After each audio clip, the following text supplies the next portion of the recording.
कहानी सांप की मोहब्बत। एक छोटे से गांव में जो पुराने जंगलों और धुंधले पहाड़ों के बीच बसा हुआ था, एक लड़की रहती थी जिसका नाम सायरा था।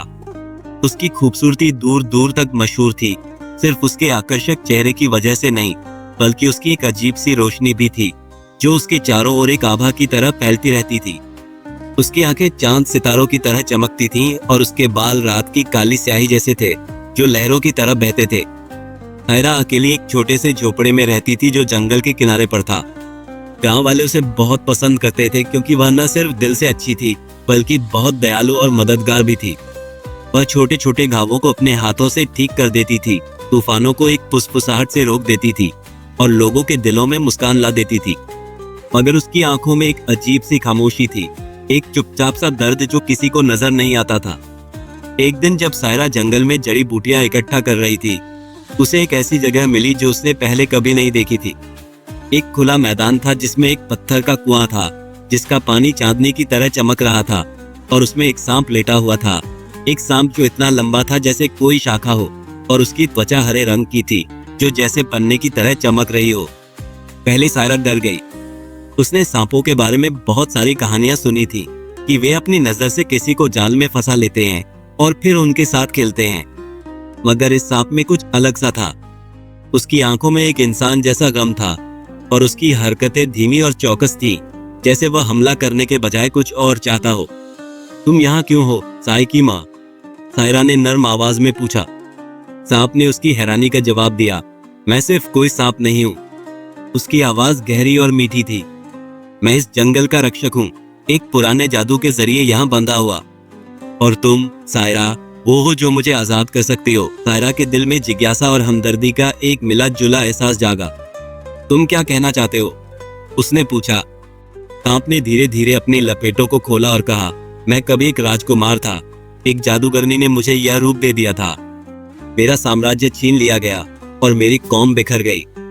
जादूगरनी ने मुझे सांप बना दिया ताकि मैं हमेशा के लिए इस जंगल में रहूं।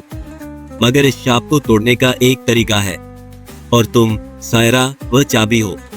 सायरा जो अब तक इस कहानी से हैरान हो चुकी थी, धीरे धीरे पास आई। मैं तुम्हारी मदद कैसे कर सकती हूँ? उसने पूछा। सांप ने कहा कि सिर्फ सच्ची मोहब्बत ही इस शाप को तोड़ सकती थी, ऐसी मोहब्बत जो इतनी शुद्ध हो कि हजारों साल की बर्फ को पिघला सके। लेकिन यह खास बात थी कि वह मोहब्बत सायरा की तरफ से आनी चाहिए थी। मैं तुम्हारी दया नहीं चाहता, सांप ने कहा, लेकिन अगर तुम्हारे दिल में मेरे लिए कुछ भी हो तो यह शाप खत्म हो जाएगा और मैं वापस अपनी असली रूप में लौट आऊंगा। सायरा के दिल में एक नया एहसास पैदा हुआ, कुछ ऐसा जो उसने पहले कभी महसूस नहीं किया था।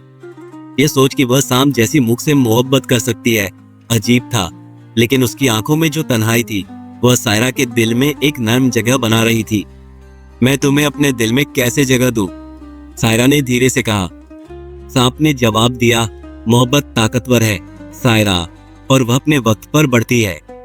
और फिर सायरा ने धीरे से अपने हाथ को सांप की त्वचा पर रखा।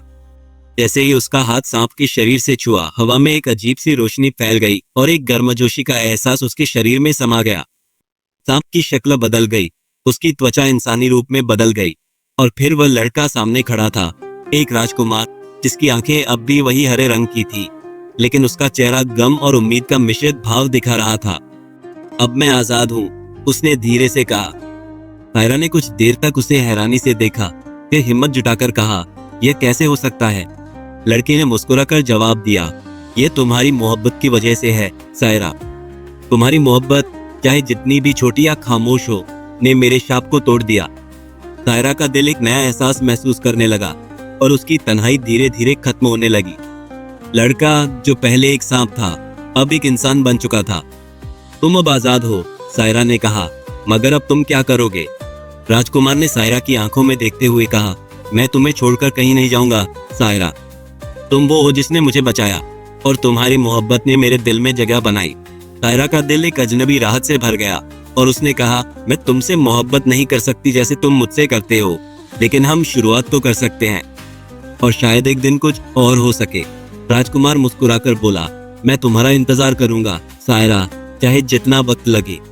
और उस दिन के बाद सायरा और राजकुमार ने अपना वक्त जंगल में बिताना शुरू किया, एक दूसरे से बातें करते हुए, अपने सपनों को साझा करते हुए और धीरे धीरे सायरा का दिल खुलने लगा।